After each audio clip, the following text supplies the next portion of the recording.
everyone. Welcome to Not Enough Spoons for Mondays. I'm Brittany. And I'm Neva. And we are here to just have a chatty time this Monday. But we are starting this Monday a little bit differently than we normally do because Neva and I finally, right before we pressed record on this live show, we read the bonus chapter in our new Wildfire special editions. If you do not follow our BookTube channels are down below, just so you know, they always are. But if you don't, you may not know that we are obsessed with the Maple Hills series.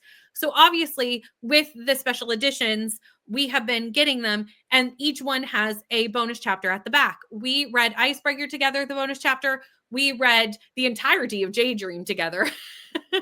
And we now have read the bonus chapter of Wildfire. But what we did this time, because we knew it would be fun to discuss it on Not Enough Spoons, that we read it and we have not said a word to each other.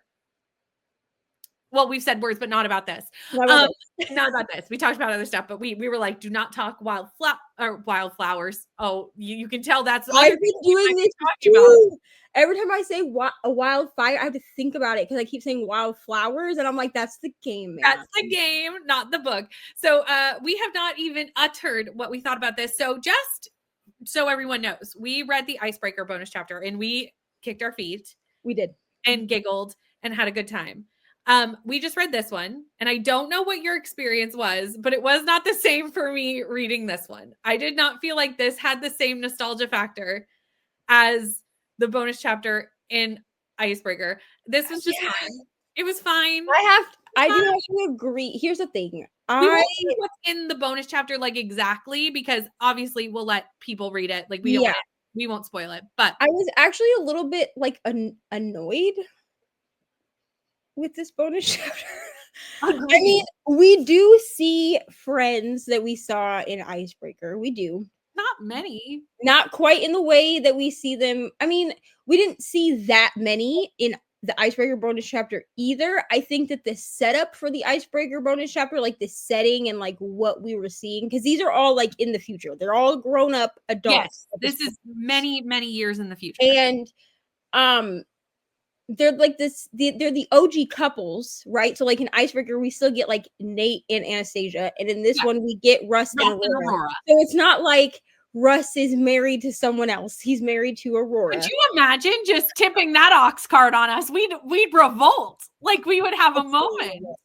Absolutely revolt.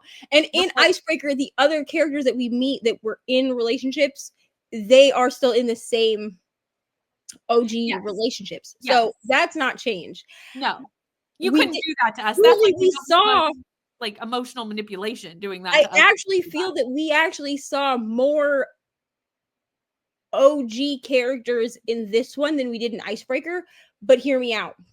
But the reason is because this is a birthday party setup. See, I don't think so, because in the first one, we saw Nate, Henry, Hallie, Anastasia, and the girl, and we talk about Ryan and JJ. Well, okay, so I don't necessarily count JJ and Ryan as being characters that we saw, like they're mentioned. But because JJ was part of the competition. Okay, that's true. No, we didn't see Ryan. Ryan was just mentioned, but JJ was there. Right, so we see Amelia, we see Stassi, we see Henry. Yep. Nate. We see Hallie, because she's in the competition. No, in this one. Oh, in this one. No, we don't see Hallie in this one. We see Amelia, we see Henry, we see Stassi, we see I didn't notice that Amelia Nate. Was at in the second paragraph, like on page 390 at the bottom. So you are correct. We see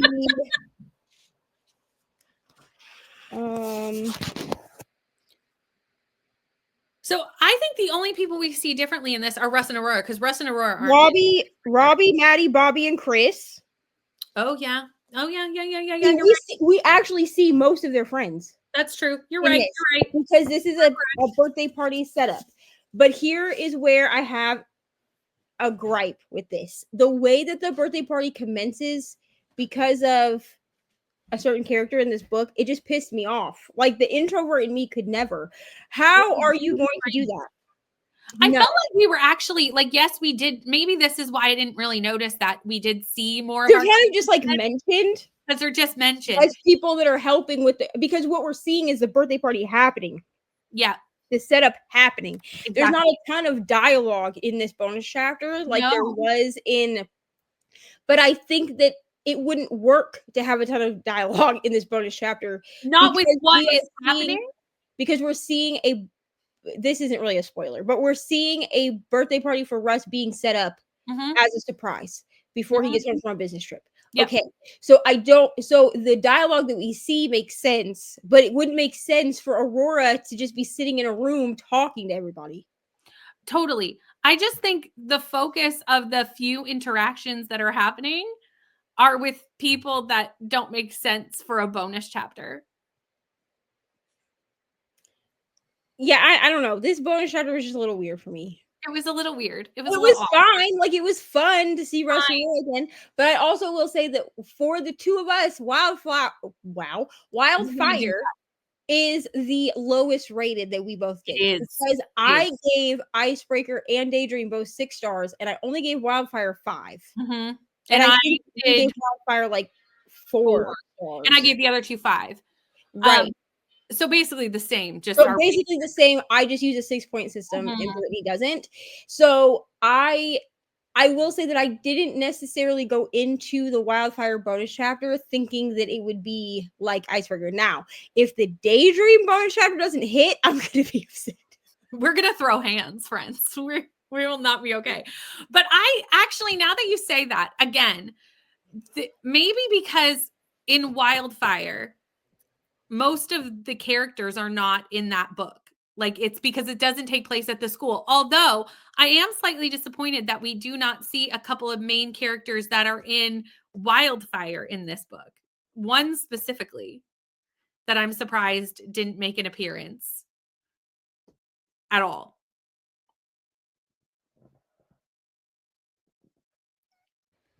Who? Xander. Oh. However, we were surprised when Russ and Aurora weren't in Icebreaker. We were like, oh. See, and I feel like also she can't Hannah Grace can't necessarily put every single character in every single bonus. No, but there's no way you were going to have Xander show up anywhere else except Wildfire. Because he doesn't. That's true, but it's very possible that we're supposed to believe that maybe Xander is too far away to, you know what I mean? Especially because of this setup, they legitimately have to be there to do it. It's not like an Icebreaker where like they could have sent all their friends a text and been like, hey, we're doing this competition in like a group chat. And then like, it's not like if I was doing a baking competition, I can't bake, but it's not like if I was doing a wildflowers competition. Okay. Because that could be a thing, I guess.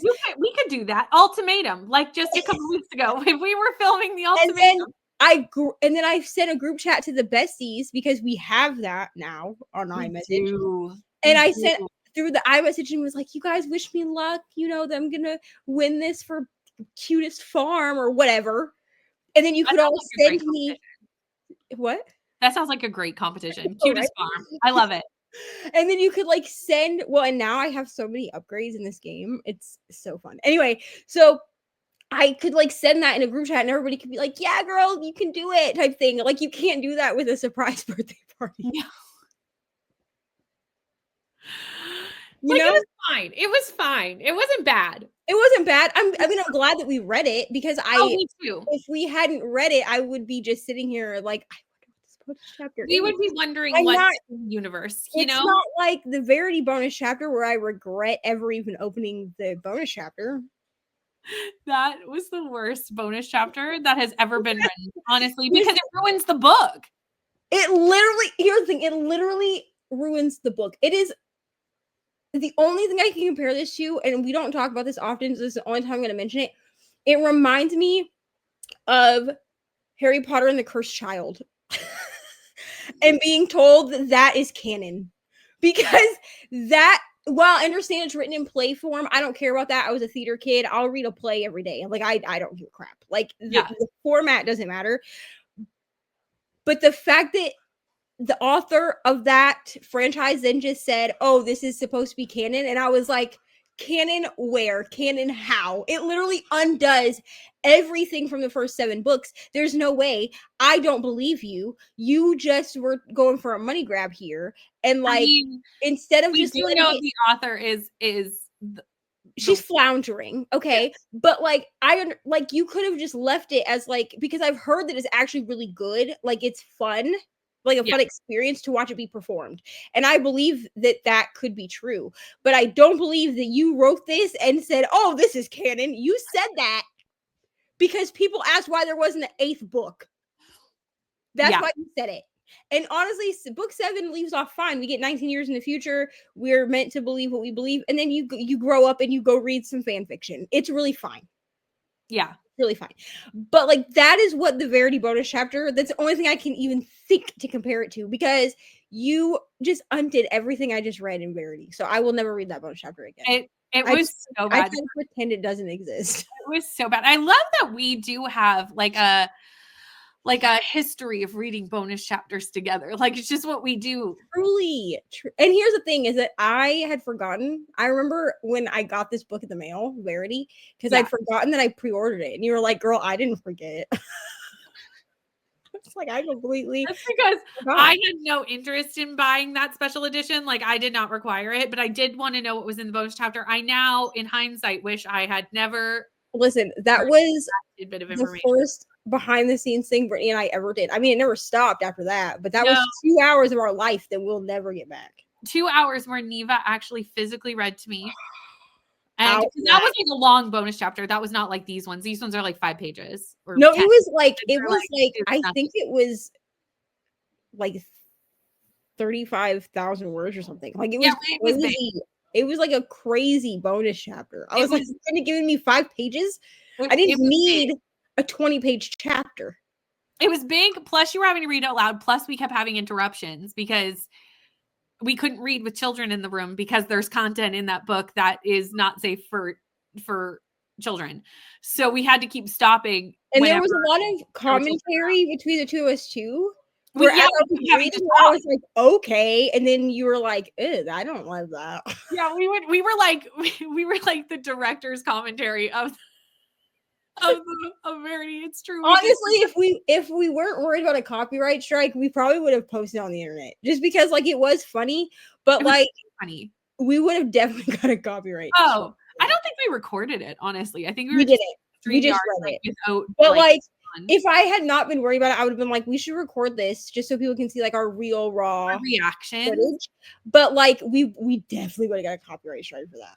We should do that sometime though, for like the members or something, because that's unlisted.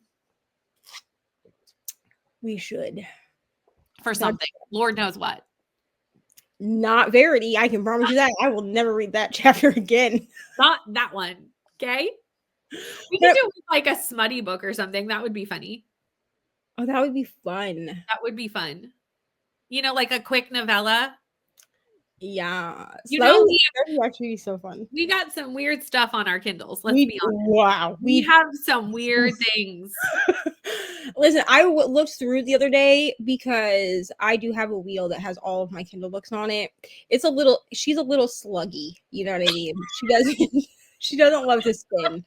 But we were actually talking about this, and I'm gonna change some stuff with that. But the amount of weird books that I just was like, "Oh, this looks good" on Stuff Your Kindle Day, and I was like, "What was I thinking 3 years ago when I started doing Stuff Your Kindle Day?" Truly. But also, I know full well that I didn't think some of them were good. Like, I was just like, "What is this?" Because also that was the time when we were doing like besties read nights on like YouTube, which we haven't done in. And we were reading just weird smut books that we could read in like 6 one hours. Night.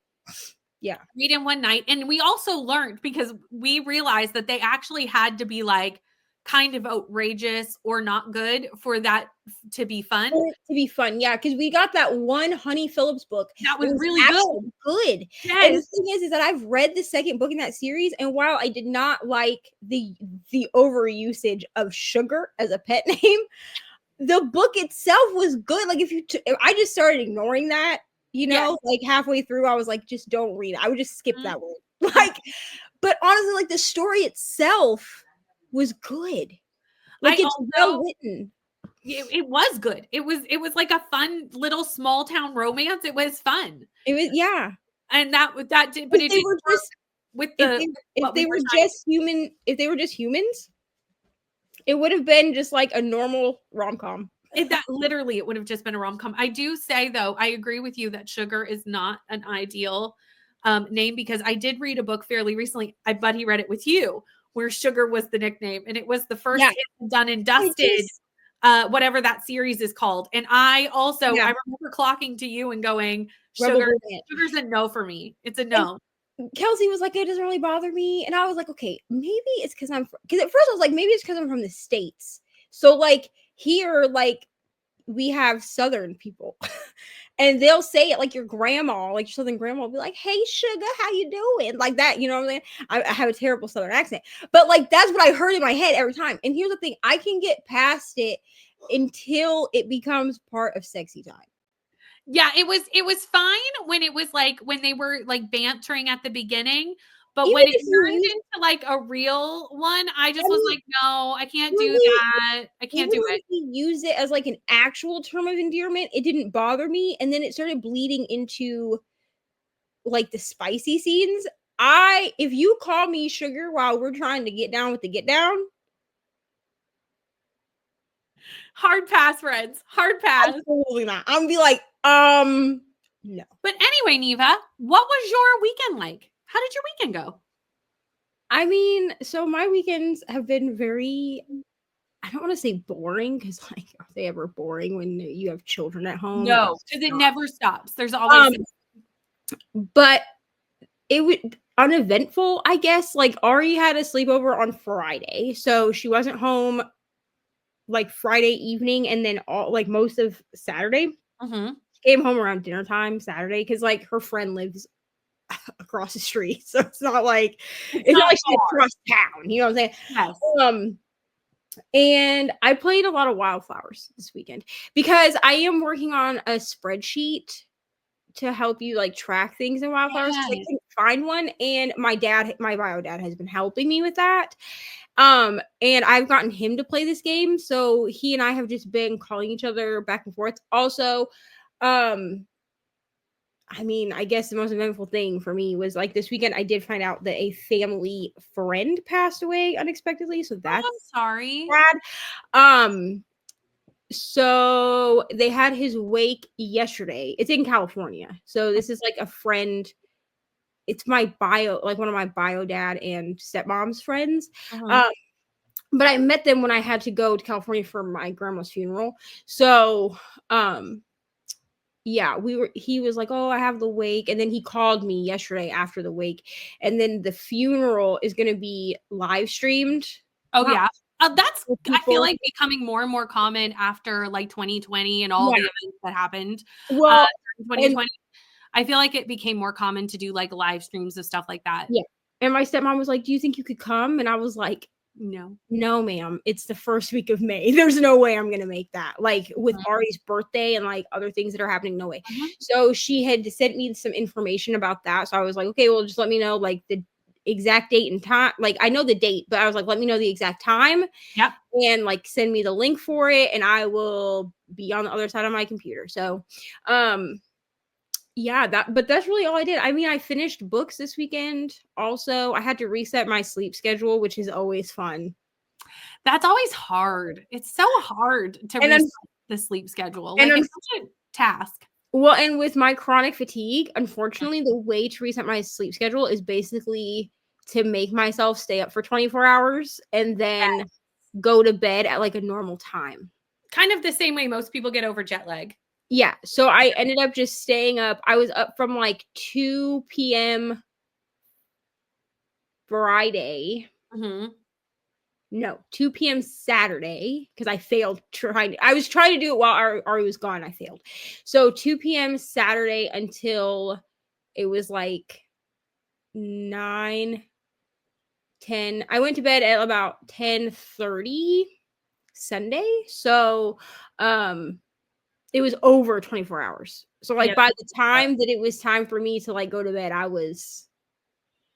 you're like easily fell asleep. I was exhausted. I literally tried to film something after I'd been up for like, I'd been up over 24 hours and I was like, oh, I can film this really quick and it'll be fine. No, I refilmed it this morning because I was like, girl, like you could tell how tired I was. Like, because I was like trying to talk, but like I was talking really slow and then I would talk really fast. And I was like, what were you thinking? And there's a whole clip I erased it, but like in the original video, I had to film it twice yesterday. That should have been my sign. My sign should have been the first clip was me talking about the wrong book for 10 minutes. I love that. And then like I realized as I was talking about the book and moving on to the next book that I need to talk about, I was like, no, girl, you did not read that book this week. You read that last week. That should have been my sign, to be honest. But it wasn't. That's the time to put the camera down. That is the time to put the camera down. Well, I watched the footage back and I was like, oh, this is not usable. I cannot put this on the internet. So I just refilmed it this morning. I feel very refreshed. I've actually been up since like 7 o'clock.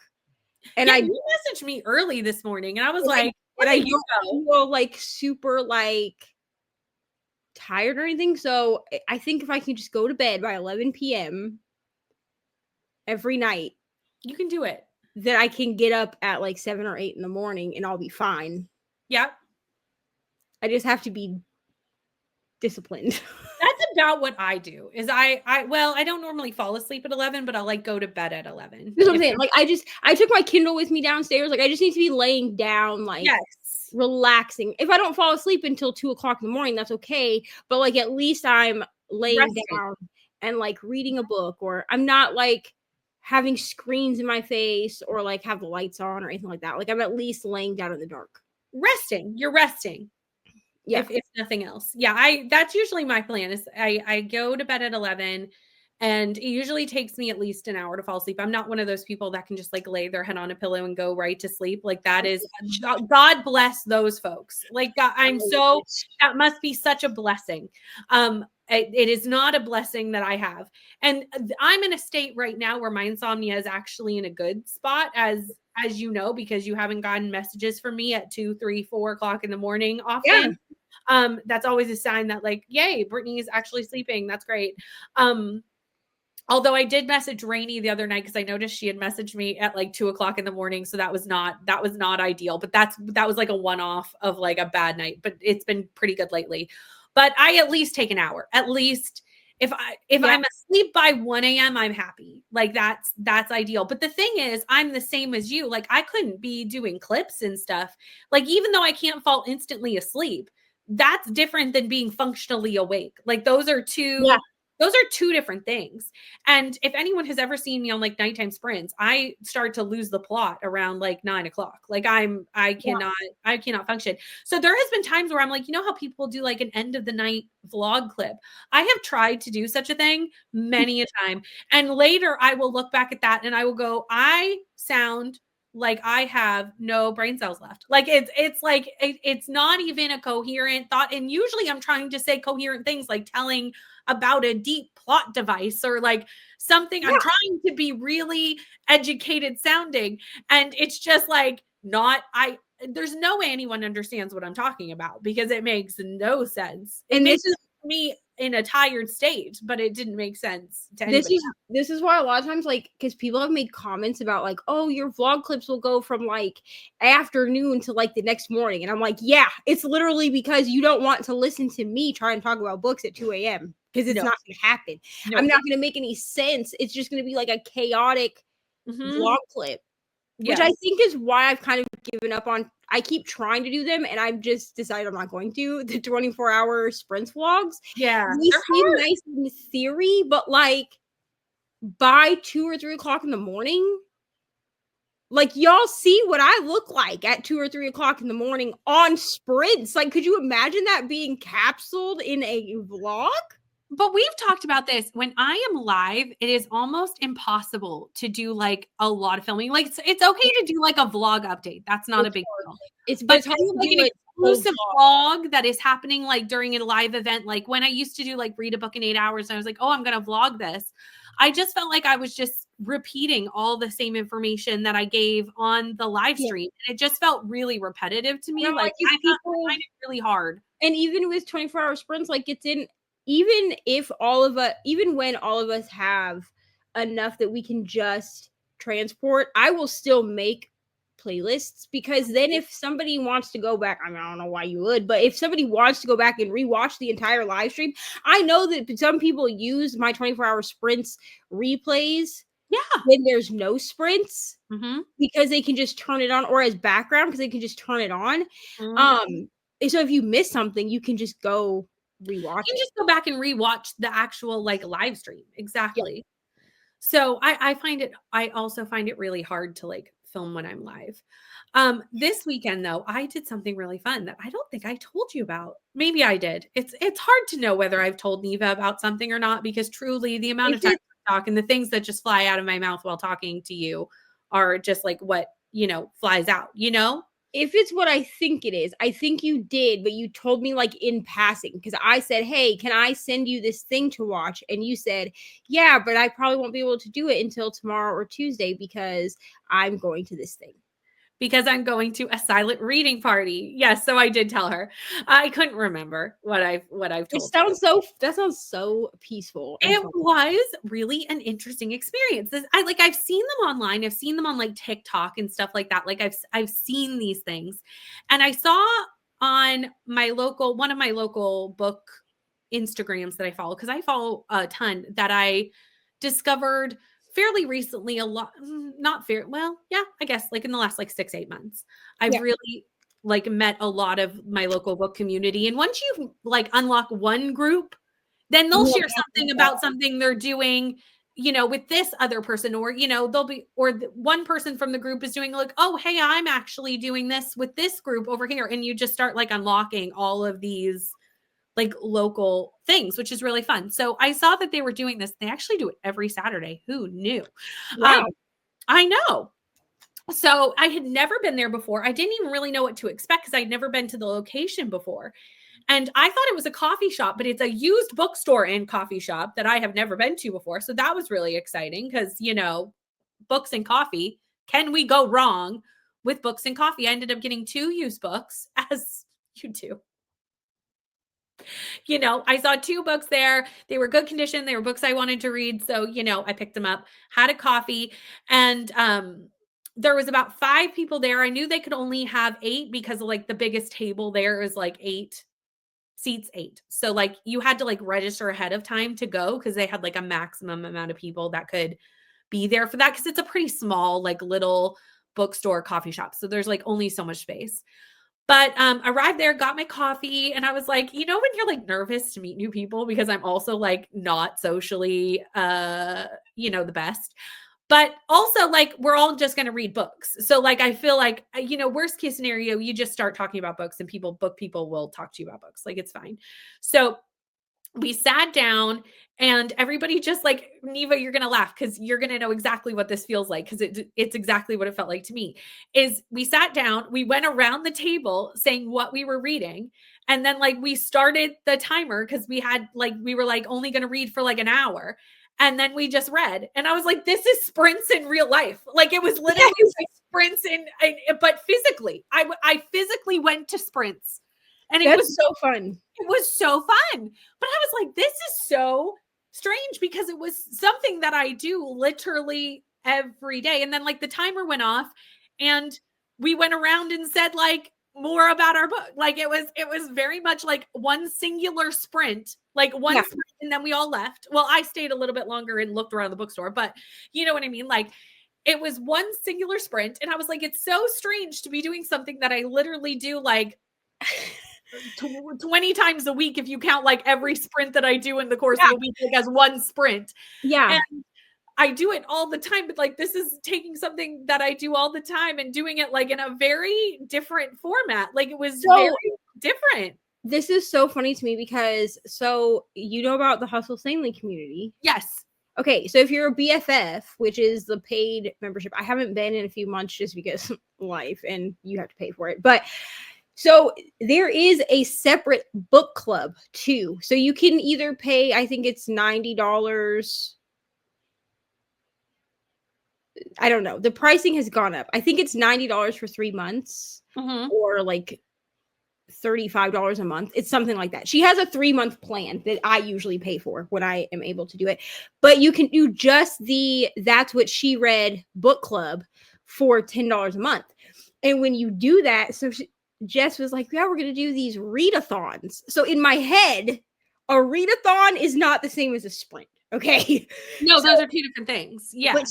But what we do is we go in, we're all reading.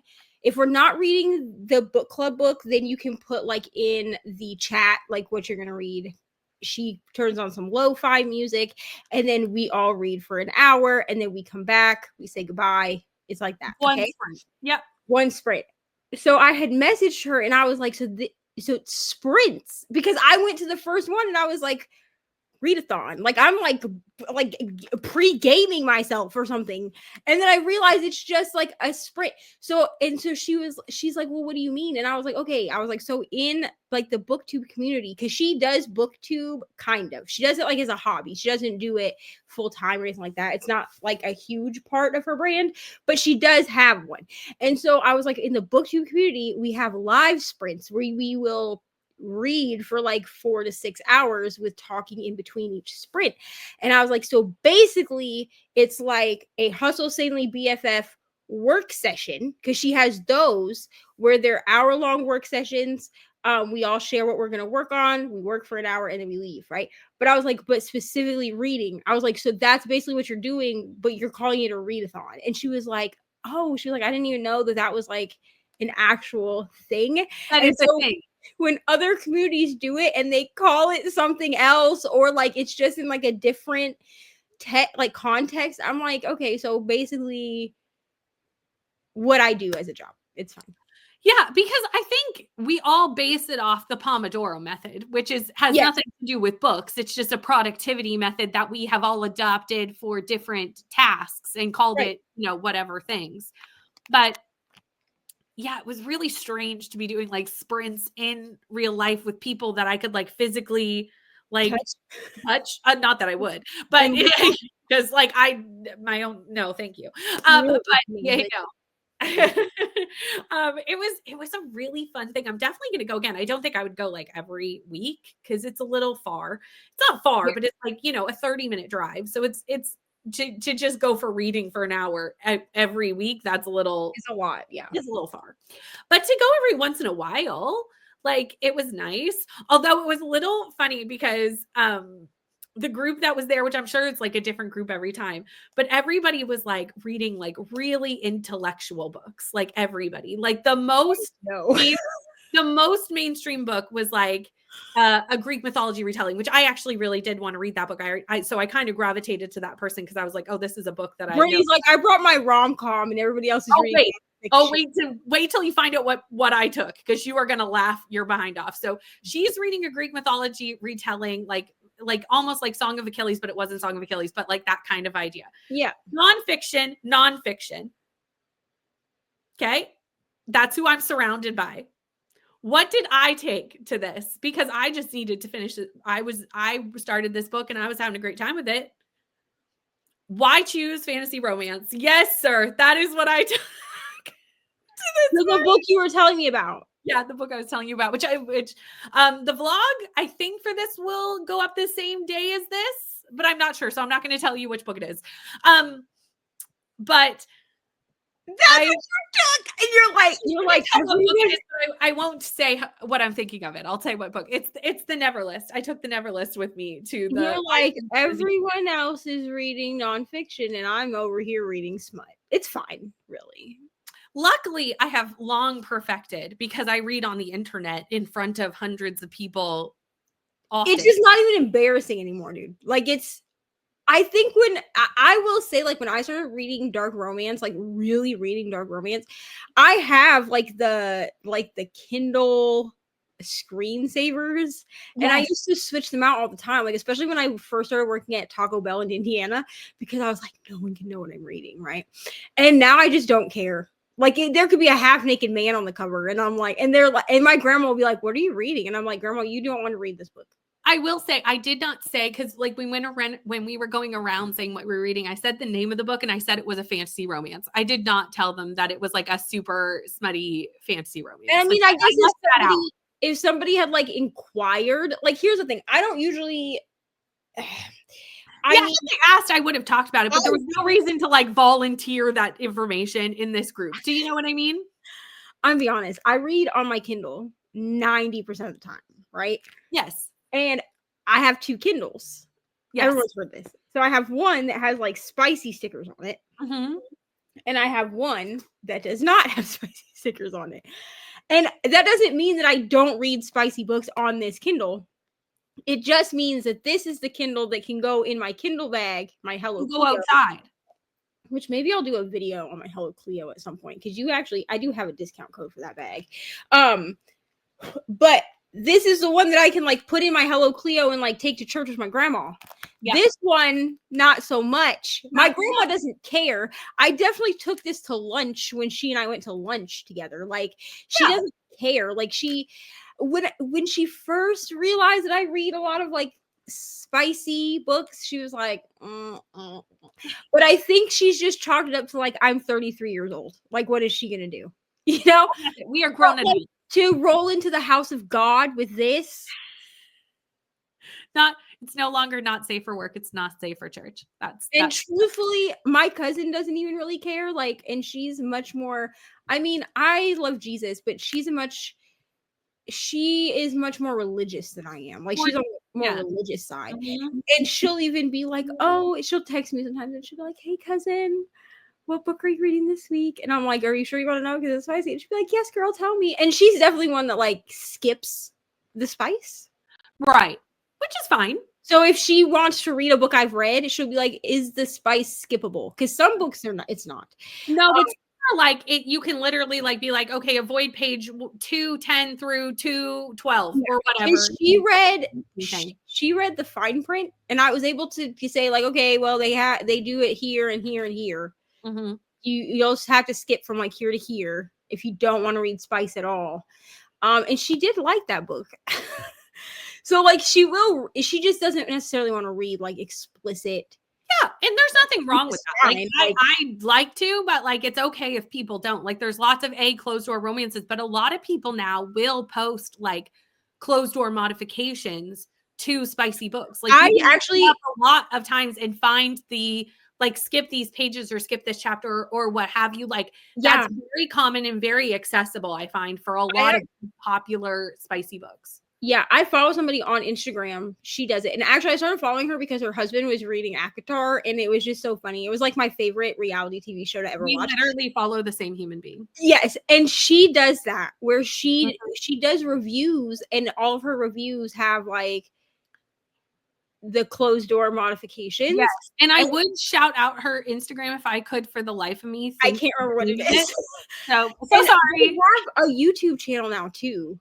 Oh, really? I don't watch their YouTube channel because I just watch all their short form content like on her thing. But she does the closed door modification. So when people have asked me to do it, and I'm like, listen, I don't have the patience. I'll be real. I'm reading for the spice. Like that's just who I am as a human. And so I will actually I will go find her when people specifically say like, "Hey, could you start?" And I'll say no, but this person does it. Also, I feel like I would be a poor determiner of when to stop reading. Like at what point is it too spicy? Like, I don't know if I can make that call. Like, is it as soon as they start like leading up to it? Or is it like when the clothes are gone? Like where is the line? And I don't know. My problem too, because I just read, you're going to see a vlog, read it or review it. It's going to be like in depth there, but My Best Friend's Honeymoon, until about 50% there, it's a slow burn. So like there's nothing literally nothing. And then it's just burn the rest of the book. You know what I'm saying? Like, I love that. it just is what it is. And I gave this book 6 stars, even though I did not enjoy the third act breakup. I thought it was freaking stupid, as I usually do. But for the most part, like, the book itself was really fun and like whatever. And they did good representation of certain like sexy things. But my problem with this is that I'm reading this book and I was like, okay, this specific book, because there is some like BDSM crossover for this, I gave it 5 chili peppers. Yes. But Out of the Woods, I gave like a 3 chili pepper. I don't even know if it's a 3. I don't think I would give Out of the Woods a 3. And this is why I'm saying, like, it's hard for me to determine, because I feel like for someone, there's too much in Out of the Woods.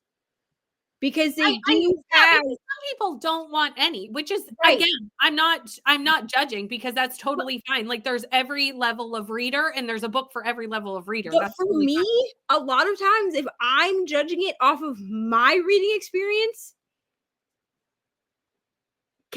like rom-com-y, contemporary, fluffy romance for me is almost never a 5 chili pepper. Oh no. But I know people that have said like that's like, okay, here's a good example. Icebreaker. I was just about to say Icebreaker's probably the smuttiest. Yeah, I know people that rate Icebreaker with a 5 chili pepper. To me, it's like a 3. I don't feel like they do anything crazy. I think it's more than Out of the Woods just because of the amount. That's what I'm saying. The amount of occurrences.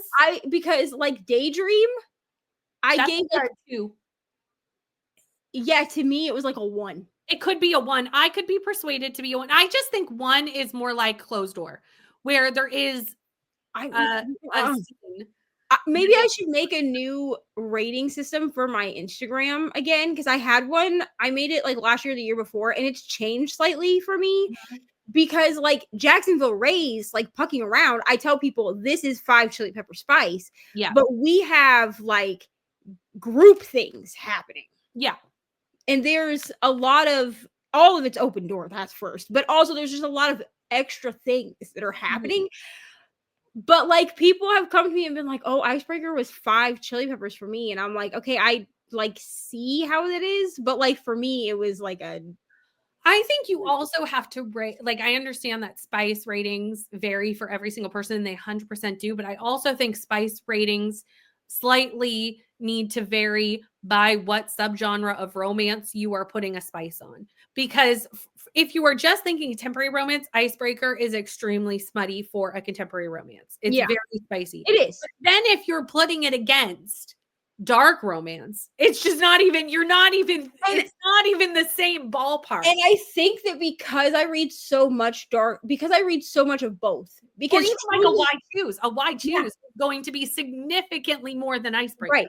Just off the base level of what it is. And in reality, I do read such a bold mix of romance books that they all get compared to each other, regardless of the subgenre.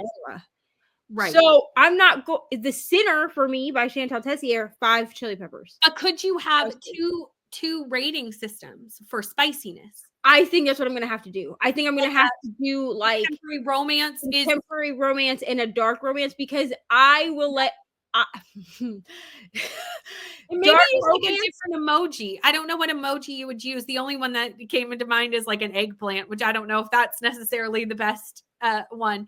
But you could have like chili peppers for contemporary romance and then like something else for dark romance. You know, you could do like fire for dark romance. Fire would be great. Fire would be fantastic. Because in reality, I mean, a fire is going to be harder than chili pepper. In my mind. Yeah. So, and my thing is that with dark romance, for me, it has to be, in order for it to get a high spice rating, there has to actually be a lot of spice happening. I'm not rating a dark romance 5 fireballs off of how dark it is. Yes. And that's the thing, is that I also have like a darkness meter in my head when I'm reading a dark romance. And I think we have discussed this too, because I read dark romance, but I read like lower levels of dark romance than you read. Like I don't dive full in. But like when it comes to contemporary romance, I'm probably at the higher end of this of the chili peppers I'll pick up anything. You know what I mean? Right. But in a dark romance, I'm probably the highest I'm going to go is like a 3 dark romance level thing. I think. Yeah, we've definitely discussed this. We've discussed this because a lot of times she'll be like, I wouldn't recommend it to you, but I would recommend this one to you. You know what I mean? Like you'll tell me this one gives a similar vibe, but don't read that one. Exactly. Yeah. I think for me, I wouldn't say, would you say Dark Oz is the darkest thing I've ever read? Or would you say When Cursed Roses? So smut wise, like when it comes to dark romance, yeah, I would say, because you've read both, right? I haven't read One Cursed Rose, but I guess I could not yet. It's coming. I will read it by the end of this year. If I don't, I would say that's not that dark. Like there is consent in that, which I would say is not in that one. Yeah, I was going to actually compare this to Bonded by Thorns. Spice wise, I think because of what we get in Bonded by Thorns with the multiple partners, what are we comparing to Bonded by Thorns? Dark Oz? Hear me out. Because spice wise, because we have a scene in Bonded by Thorns where she walks in unknowingly. Yes. And it's not a gentle scene. No. But darkness, I think Dark Oz was darker than Bonded by Thorns. At least darker than the first one. It get increasingly darker as you go with that. 100%. I agree with the darkness. I still think I would give Dark Oz higher chili peppers just due to the fact of the amount of times that there is in that. I guess if you're going off of the amount, 1 or 2. Yeah, if you go off of the amount of times that we see a spice scene, but they're not like, but I would say that like Bonded by Thorns has less scenes, but the scenes themselves are, you see what I'm saying? Yes, I do. Because I think that's what I determine it off of a lot of times. Now I will take into consideration like, oh, there were only two or three in Bonded by Thorns, but the one that you get that kind of sticks in your brain is not first of all, it's one she walks in on by accident, and it is by far not a gentle scene. It is not loving. No, it's not a loving scene. It's definitely like a no, I know what you mean. Because we get no warning, because we're following in her head. She walks in on it, so we see it the way she sees it. There's also no context for it, so it even caught me off guard when I read it because I wasn't expecting it. And I'm not very easily caught off guard usually. Yeah, when it comes to things like that. So yeah, I think that if we're going off of the amount of times that there is spice, then Dark Oz would probably be spicier. Yeah. The spiciest like dark romance that I know for a fact you've read. When I read One Cursed Rose, I will compare that to Dark Oz, and then I can tell you for sure. I think Dark Oz is spicier. But Dark Oz is definitely like the big sister of Whitsick. Oh, 100%. Like if somebody I love it. I'm thinking about doing, maybe you can tell me if we should. Or the people in the comments can tell me. I know Kendra watches this show every Monday, and she has asked for this. So shout out to Kendra. Kendra, what have you asked for? I am thinking about doing like a dark romance beginner guide because I think that's a great idea. Because people have done them, but I feel like the books that they pick are not beginner books. Yeah, no, I think that's a great idea. And I have enough books at this point. Like I've read enough dark romance books at this point that I can say like I could even do one that's like beginner to spice, like how to like build into spice even. But Kendra has asked for it because she likes dark romance, but she's not quite sure where to start. She and I have talked about it behind the scenes. And Whitsick is one that I would start people with. Well, it's where you started me with. Because there's a thriller aspect to that series. It really is more of balances out the actual dark romance part. And so it feels like kind of just an intro to it, as opposed to just like throwing you into the deep end. Honestly, it is almost a romantic thriller, other than the fact that it is a why choose. So therefore, I think it bumps it into the dark Yeah. romance side of things. Yeah. But I think it is more of a romantic thriller, honestly. Yeah, because I remember when I first read it, Brittany was like, "Well, do you think I could read this?" And I was like, "Yeah, I said because it is dark. Like there are dark elements to this romance, But not necessarily with the romantic but interest. not The with the darkness is romantic part." outside of. Right. And so and it gives you also like a toe dip into whether you like things like whether you like why choose specifically, whether you like group activities, because there are a few like group There are. things.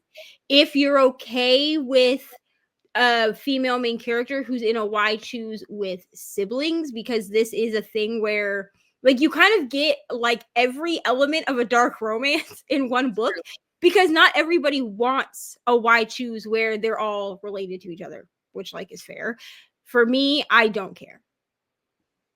I don't think I have met a why choose I don't like. I mean, me either. Bonded by Thorns is probably the lowest rated why choose. Now, I think if I read the second one, I think I will like the second one, which I have. I just haven't gotten to it yet. I Um, think I think I will like the second one a lot more. I think the first one, the first half is too cookie cutter to the first one was source story. It wasn't the why choose part that I had issue with, or the characters or anything. It was too much like the original source material. The first 50% Yes. of Bonded by Thorns, which I didn't think to warn Brittany of this, because it's not a thing that I necessarily think about when I read this series now, like after, because I've already read the first one. So yeah, on reread, it actually took Brittany saying something to me about it for me to be like, yeah, you're right. Because on my first read, I did actually notice that. When I thought about it, I was like, okay, but this is like a retelling, so like where are we getting the retelling? Because it's very cookie cutter, the first part of it. And I understand why the authors, because this is like a dual author situation. yeah.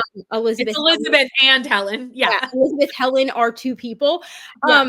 Kind of like Christina Lauren, two people. A lot of people don't know Christina Lauren are two people, and I'm like, it's Christina and Lauren. They just made it one for ease of publishing. And it's Elizabeth and Helen. It just looks like a nice name together. Yeah. So I when I went into this, I understood when I finished it why they did it that way. And it makes sense to build it that way, but I wasn't expecting it to do that, because a lot of dark romance retellings like that, they will stick true to the story. Like you'll be able to tell, like, oh, this is Beauty and the Beast. Yeah, obviously. But it's not like retelling anymore. Straight from the Disney movie. Yeah, it was too much verbatim, like the Disney movie at the beginning for me. Especially in like the fact that like some of the dialogue is actually like plucked from the movie. I won't even lie to you. For the first half of this book, I listened to so many like actual Beauty and the Beast 1991 songs. Like I listened, like when we get introduced to like the Gaston character, when they're like in the like what is it, like the hunting club or whatever. I was like, the only thing I need is like a LeFou character jumping around singing Gaston, you know? I completely agree. But yeah, I don't think why choose is definitely a place where I'm like, and especially this year, because I've been reading a lot of why choose this year. And a lot of it has been hitting. Like Dark Oz obviously is definitely like, I cannot see it being out of my best books of the year. Like it will be in my best books of the year. Like I just cannot foresee it moving. The whole series is just going to be one collection for me. As we still need to read the last one. Neva, before we go though, we are going to talk about what we're currently watching, because I feel like both of us have started new shows recently, and you know, we are bingers too. So like if we don't talk about them while we're watching them eminently, we will never speak about them. So what are you currently watching? Okay, so I'm actually currently watching two shows, but one I'm going to talk about real brief because the second season started last night. Ooh. But I need to finish watching the recap, and I forgot it's pretty gory, and so I could not watch it while I was eating dinner like I had planned. and that is The Last of Us. Season 2 has just started last night. Oh, yes. So I will be watching that probably later in the week because I'm gonna just have to find a time when there's no children, but also like I'm not eating because it's not a show I can eat. Yeah. But the one that I'm like actively watching right now is also on Max, and it's The Pit. See, I want to. It's so funny because we're about to talk about shows that are very connected, but yet not. But go ahead. So this is it's a medical drama. Yes.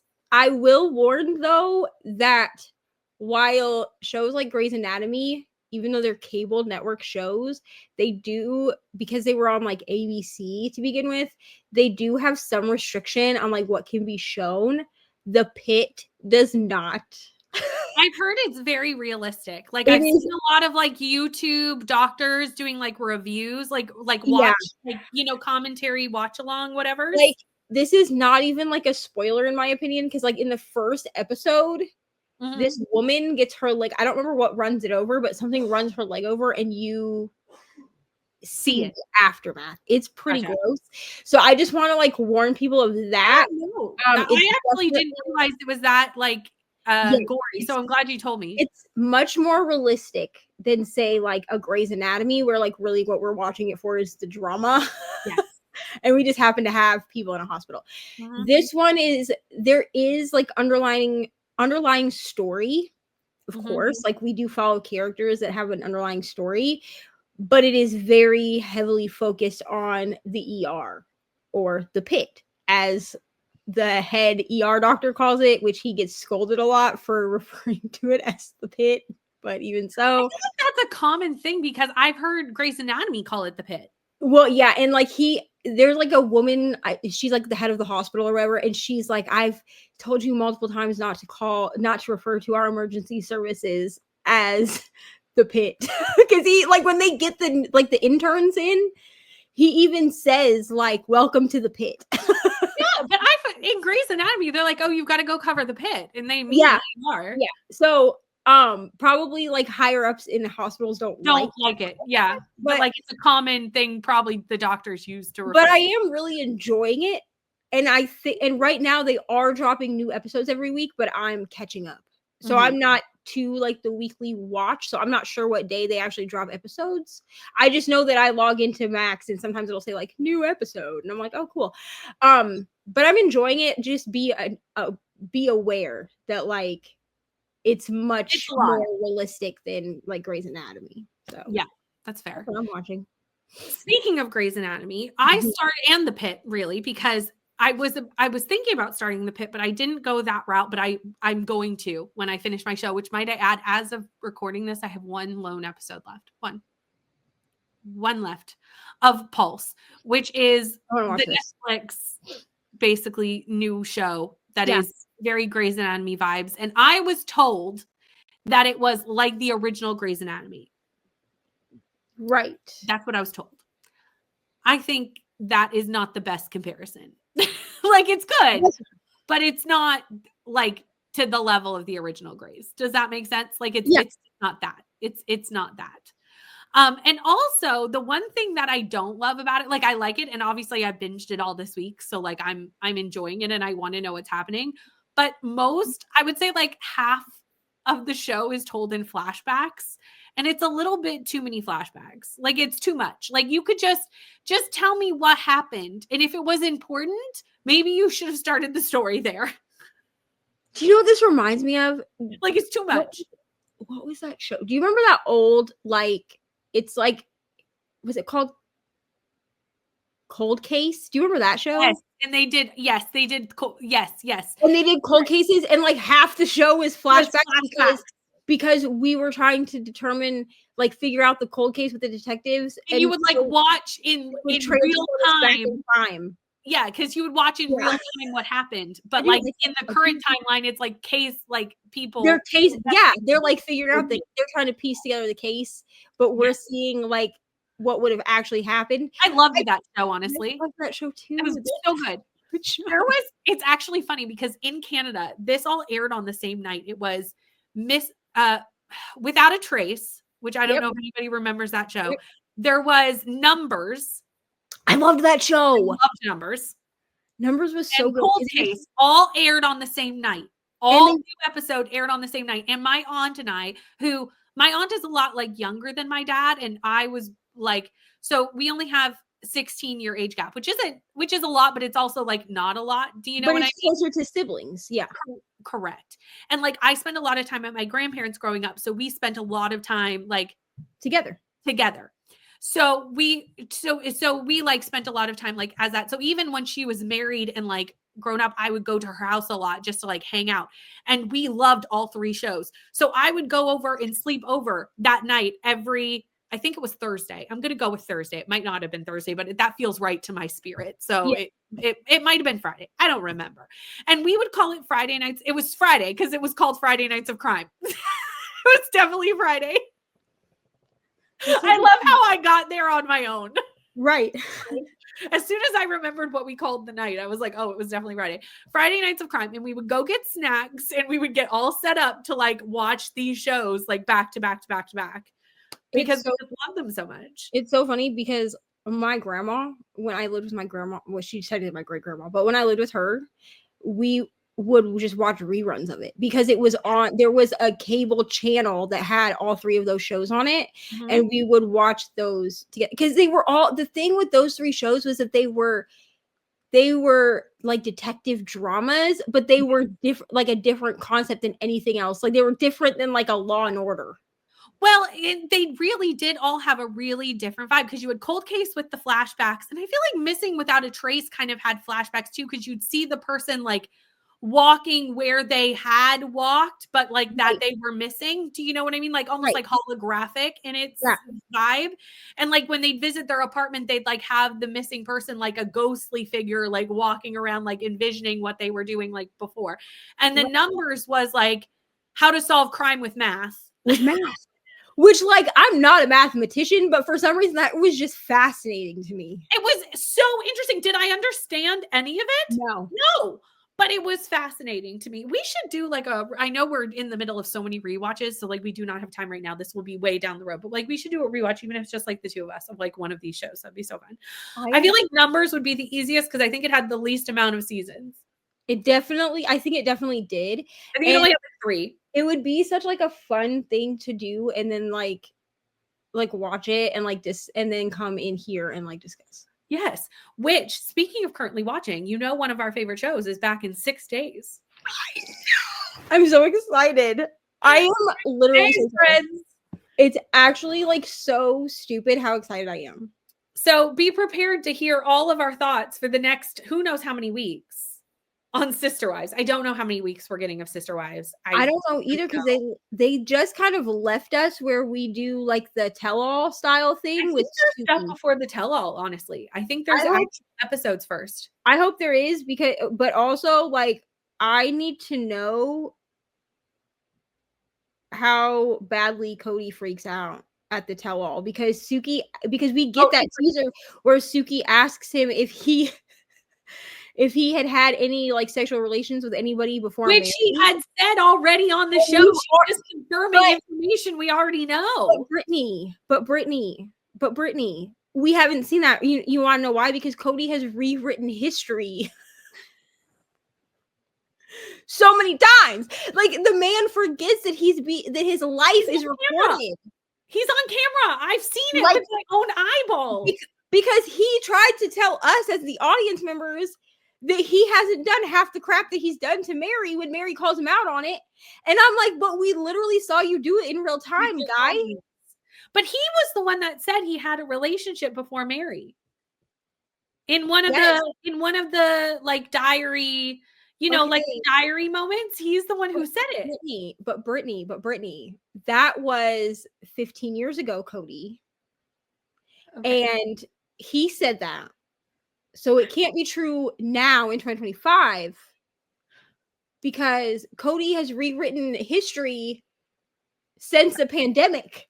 It's ridiculous. Everything pre-pandemic never happened. Never happened. I wish they had. Now maybe she'll be different this time, but I mean we've done Suki a few times, so like we know Suki. We're all aware, and she doesn't really like when he pushes back. She doesn't push back. She just backs down. You know who they need? I want somebody who's going to push back, but I think the problem is he won't agree to sit down with anybody who will push back. So like they're kind of between a rock and a hard place. But like I want somebody to come in who has a backbone and will like bite back. I don't know who do you think this should be? I have the perfect person, and I know you're not going to have any context to this because you don't watch the show. Okay. But Sean, who does that? She's done every tell-all since the beginning of 90 Day Fiancé. She does it for 90 Day Fiancé and all the spin-offs. Okay. The only show she doesn't do like a tell-all style thing for is because they do the tell-all differently for Last Resort. Okay. And that's because that's legitimately like these couples that have already been on 90 Day that are like marriage in crisis. They're trying to actually get therapy. So like we don't need the drama of Sean. But she's done every other 90 Day Fiancé show. She does the tell-alls. And that's who we need. And the reason we need her is because she does push back. She does not care. She will say, like, she will ask a question and then people will try to like talk in circles and she'll be like, okay, cool, but like you didn't answer my question. So again, that's what we need. We need the answer to the question. That's who we need, but I don't think Cody would sit down with her. And no, I don't think he would. I think he would literally not. And she's already on TLC's roster, so it's not like they can't get her. It's not like she wouldn't do it. I think she would. But she would piss Cody off. The thing is, he doesn't want pushback, obviously. And she would also, I think, she would hurt Robin's feelings. I was gonna say that was so funny because I was like, you also don't because Robin is a gentle soul. Can I say that? Like anything, Robin's gonna cry real fast, and I'm a person who cries real fast, so I don't say this. Robin also is in a victim mentality where she feels like everyone's against her, and I understand. I can see where she gets it from to some extent. I don't think she takes ownership of her own behavior a lot of times. She does not take ownership of her own behavior because she constantly has an echo chamber that's telling her that she's not doing anything wrong and that it's the other wives. But where I feel for Robin is that she got scammed. That's literally my interpretation of this. She got scammed. Oh, I agree. She said from the beginning she did not ever want to be in a monogamous relationship again, and that's where she's ended up. Because she was fed a dream by Cody and told, this is what the Brown family is. This is how we operate. This is blah, blah, blah, blah. And she came into this family expecting it to be that way. And honestly, it never was. Go back and watch the original episodes. It maybe was before her coming in, but she caused a disruption that she didn't mean to cause. And I don't think she necessarily caused it. I think the way Cody handled his relationship with her is what caused it. And the way he operated disrupt the ox cart of this entire thing. Did. And I think it's really important because I think that she is completely blameless. No, I do not. I don't think I don't think any of them are completely blameless. Agreed. They all have their issues. That we need to be really careful villainizing the women in this situation for a man's decision. Right. And that is where I sit, because a lot of commentary channels that I see are like, oh, Robin's the favorite, Robin this. And I'm like, okay, but who is the common denominator between these four women? But who's favoritizing her? She's not favoritizing herself. Well, I mean, she is, but so does everybody. They're not in a self-serving way. She prioritizes herself in a way any human being would. And I think we've talked about this many times, as she's coming from a divorce. She has trauma from a past relationship that makes her want to protect herself in this one in a way that maybe wasn't conducive to protecting his relationship with his other wives. I will give you that. She also got scammed into being in a monogamous relationship. She's been very outspoken about, I don't want to be in a monogamous relationship. Mm-hmm. I want the family. I want the sister wives. Mm-hmm. I want the kids. I want this. And Cody was like, okay, honey, yeah. Mm-hmm, blah, blah. And then you scammed her out of that. Like, that's what happened. And it makes me so upset for her. But here's the thing is that Sean would hurt Robin's feelings because Sean would make her look at, because Suki just lets Sean get away with saying like, oh, I just wish that the other wives didn't need to talk about me when they're all in new relationships and they're all moving on. Okay, but you are still part of their story. You're still part of their past. Yes. It's just like a certain person. didn't like me talking about things in my past. Okay, but that's still part of my past. So if you can talk about your past, why can't I talk about mine? That's the problem. It can't be a double standard. So like, and if I'm not able to talk about my past, then it's not going to work, because at the end of the day, your past is what shapes you into who you are and why you do the things that you do. The experiences that you've had in your past, whether it's affecting you in a good and positive way or in a trauma response way that is actually hindering you from moving forward, it can go both ways. Right. But your past, it would be silly to negate that things you have gone through in the past are not influencing the decisions you make in the future. That just is unrealistic. That is completely unrealistic behavior. And all of them are doing that. All of them are taking what happened in this relationship and choosing what they liked about this relationship and what they want to leave in the past. You see that a lot with how they're moving forward, because you have Christine, who moved forward into a romantic relationship fairly quickly. But then you have Janelle, who is like, no, thanks. I don't have any interest with that. And I think Mary's somewhere in the middle of like, she's open to love, but not necessarily looking for it, actively going for it, head on, barreling down the hill. In all reality, Christine, I don't even think was necessarily looking for it. She went out into the world on her own and said, if it happens, it happens. If not, it doesn't. It's fine. I'm going to move back to Utah where I want to be. And we'll see what happens from there. And it just happened quickly for her because, and David's daughter was like, oh, you should talk to Christine, like through a dating app or something like that. Yeah. But like, it is what it is. But the thing is that David gives her space to process the past and understands like, okay, all of these kids and Janelle come from that past. Yes. And he never like shames her, or he's so perfect for what she needs shames her for talking about Cody. And I truly believe that unless something comes up that triggers a thought about Cody, she doesn't think about him anyway. I think the only one who still thinks about him now, this is according to where they are in the show, not necessarily in where they are in the show. Friends. I don't know where they're at in current timelines in their thought process. I only know where the show is. I think Janelle and Christine only think about Cody when the producers ask them about him. I think that's the only time he crosses their mind, truly. Or if something happens that triggers something that Cody has done in the past. Or the children. Or something comes up with the children and therefore there's a need. I think Mary still does, but she left him the most recently. So there's a little bit of like, she's still going through it. And Mary fought the hardest. She did. And even Christine coming out and getting a new relationship fairly quickly, you have to remember that Christine, I think, was in the marriage, but out of the marriage for a very long time. So hadn't officially left, but really had both like one foot and an arm and half her torso out the door. Do you know what I mean? Like, it was like, I'm here, but I'm not really here because emotionally you're not showing up for me. So I'm not going to show up in this. I think we also need to keep in mind that women in general, we tend to leave relationships emotionally before we leave them physically. True. We check out emotionally first. If you're not a safe space for us emotionally, we're out. We're checked out. Like we're going through the motions. Like we're doing the thing. we're checked out. We don't have time for it. We don't. And so and the thing is that Mary also fought for 10 years to try to save this marriage. And it's going to be harder to break that because Janelle and Christine didn't fight for it, really. They checked out and were like, they didn't want to fight for it, and that was completely valid response after everything. I mean, I don't fault them by any means. No. That's what we need. We need Sean.